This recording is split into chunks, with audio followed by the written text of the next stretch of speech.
That's why I think it's time for us. Elle. Pooh Bear. Yes. I think we should break up.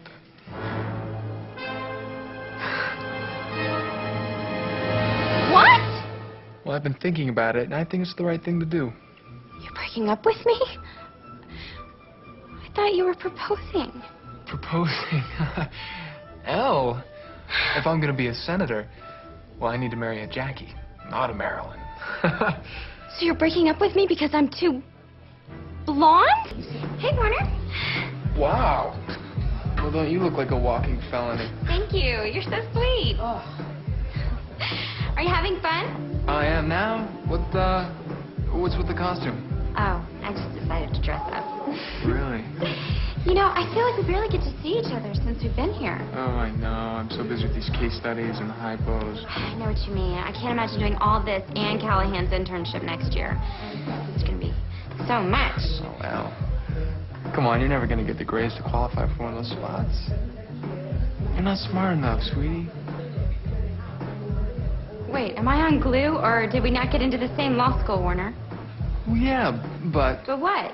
We took the same LSATs, and we're taking the same classes. I know, but come on, Elle, be serious. You can do something more valuable with your time. I'm never going to be good enough for you, am I?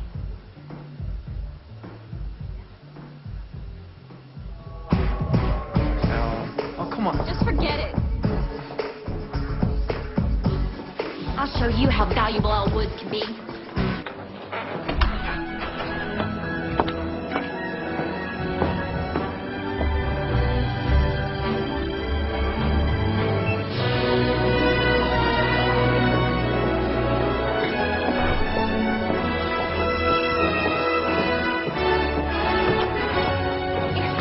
You're in my way. She's a law student. She can't defend you. Massachusetts Supreme Judicial Court ruling 3.03. See? Thank you, David. Counselors, approach the bench. You're not going up there. Oh, yes, I am. I'm sorry, maybe you didn't hear me. You were fired.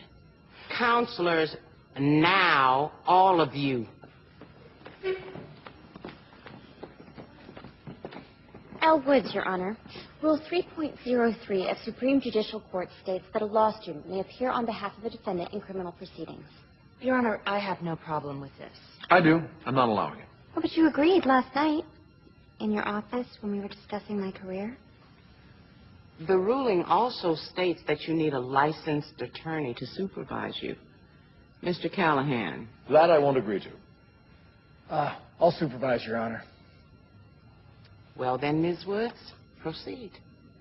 Thank you, Your Honor.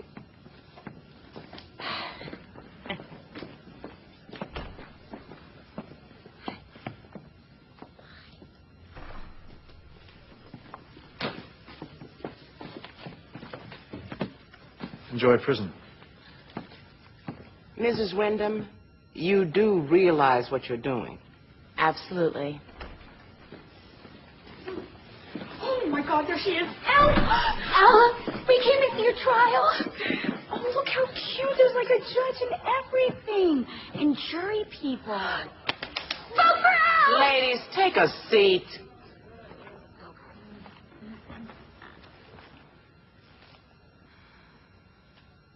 Do you swear to tell the truth, the whole truth, and nothing but the truth, so help you God? I do. Be seated. Ms. Woods, you may begin your questioning.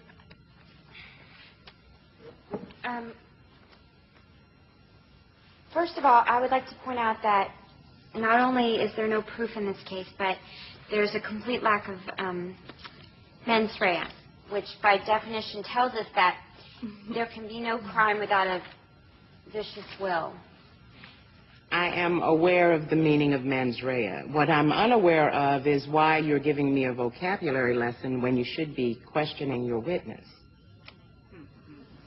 Yes, Your Honor.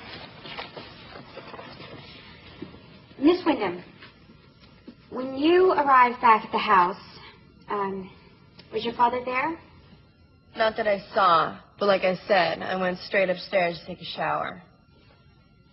And And when you came downstairs, what happened? I saw Brooke standing over his body, drenched in his blood.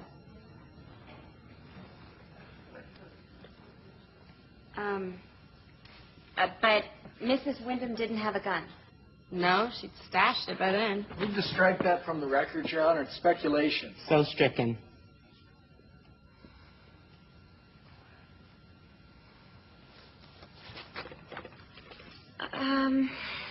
Miss Wyndham, did you hear a shot fired? No, I was in the shower. Okay. So, sometime in the 20 minutes that you were in the shower, your father was shot. I guess. Your father was shot while you were in the shower, but you didn't hear the shot because you were in the shower? Yes.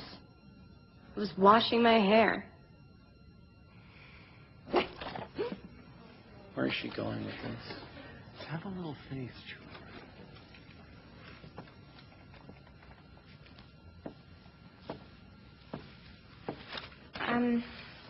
Miss Wyndham, what had you done earlier that day? I got up, got a latte, went to the gym, got a perm, and came home. Well, you got in the shower? I believe the witness has made it clear that she was in the shower.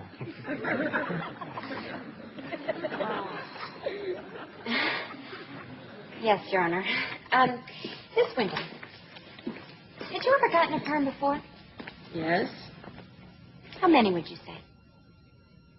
2 a year since I was 12. You do the math. You know, a girl in my sorority, Tracy Marcinko, got a perm once. We all tried to talk her out of it. Girls weren't a good look for her. She didn't have your bone structure. Oh. But thankfully, that same day, she entered the Beta Delta Pi wet t-shirt contest where she was completely hosed down from head to toe. Objection. Why is this relevant? Oh, I have a point, I promise. Then make it. Yes. Chutney, why is it that Tracy Marcinko's curls were ruined when she got hosed down? Because they got wet? Exactly. Because isn't it the first cardinal rule of perm maintenance that you're forbidden to wet your hair for at least 24 hours after getting a perm at the risk of deactivating the ammonium thioglycolate? Yes. And wouldn't somebody who's had, say, 30 perms before in their life be well aware of this rule? And if, in fact, you weren't washing your hair, as I suspect you weren't because your curls are still intact, wouldn't you have heard the gunshot? And if, in fact, you had heard the gunshot, Brooke Wyndham wouldn't have had time to hide the gun before you got downstairs, which would mean that you would have had to have found Mrs. Wyndham with a gun in her hand to make your story plausible. Isn't that right? She's my age. Did she tell you that? How would you feel if your father married someone who was your age? You, however, had time to hide the gun, didn't you, Chutney? After you shot your father. I didn't mean to shoot him. I thought it was you walking through the door. Order! Order! Order! Oh, my God. Oh, my God. Oh, my God. Bailiffs take the witness into custody where she will be charged for the murder of Hayworth Wyndham. In the matter of the State versus Brooke Wyndham, this case is dismissed. Mrs. Wyndham, you're free to go.